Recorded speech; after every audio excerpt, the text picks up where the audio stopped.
प्रिय दर्शकों, योगासनों के साधकों के मन में अनेक बार यह जिज्ञासा अथवा शंका उत्पन्न होती है कि वे प्रथम योगासन करें अथवा प्राणायाम करें। इसके अलावा आसनों का क्रम क्या होना चाहिए, इसको लेकर भी मन में अनेक सारी शंकाएं बनी रहती हैं। तो इन सारी शंकाओं का निवारण करेगा यह वीडियो, तो इसको आप आरंभ से लेकर अंत तक अवश्य देखें।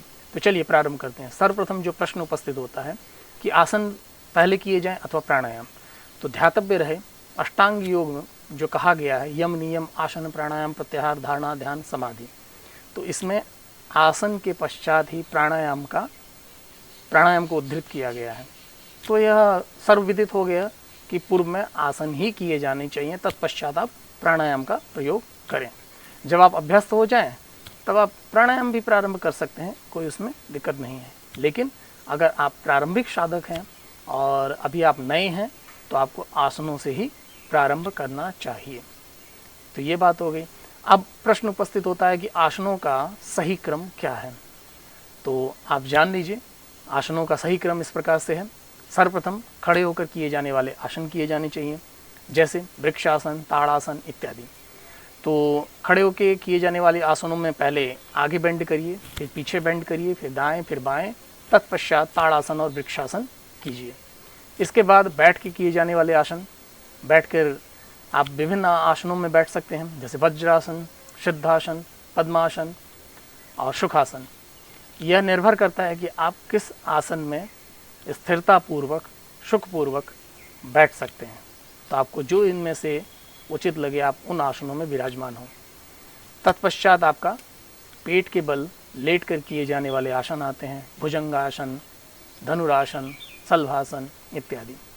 तदनंतर पीठ के बल लेट कर किए जाने वाले आसनों का स्थान आता है, जिनमें उत्तान पादासन, सर्वांगासन, हलासन, कर्णपीड़ासन इत्यादि आसन आते हैं।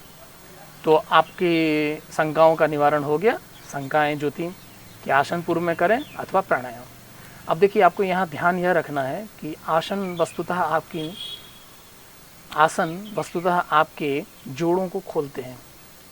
जब एक अवस्था विशेष में जिन लोगों ने लगभग प्रौढ़ अवस्था को प्राप्त कर लिया है, वे यदि आसनों का अभ्यास प्रारंभ करते हैं तो उनके शरीर में एक कठोरपन होता है, लचीलापन नहीं मिलता है।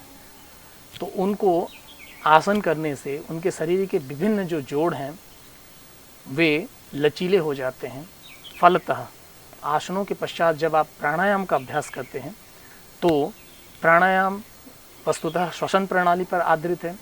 तो आपकी जो ऑक्सीजन है वह आपके शरीर की प्रत्येक नसों में, प्रत्येक सेल में भली प्रकार संचरित होती है, जिसके फलस्वरूप संपूर्ण शरीर में ऑक्सीजन की सप्लाई होने से, रक्त का संचार होने से आपके अंदर दिव्यता की अनुभूति होती है और बाहर से भी आपको संपूर्ण स्वास्थ्य लाभ की प्राप्ति होती है।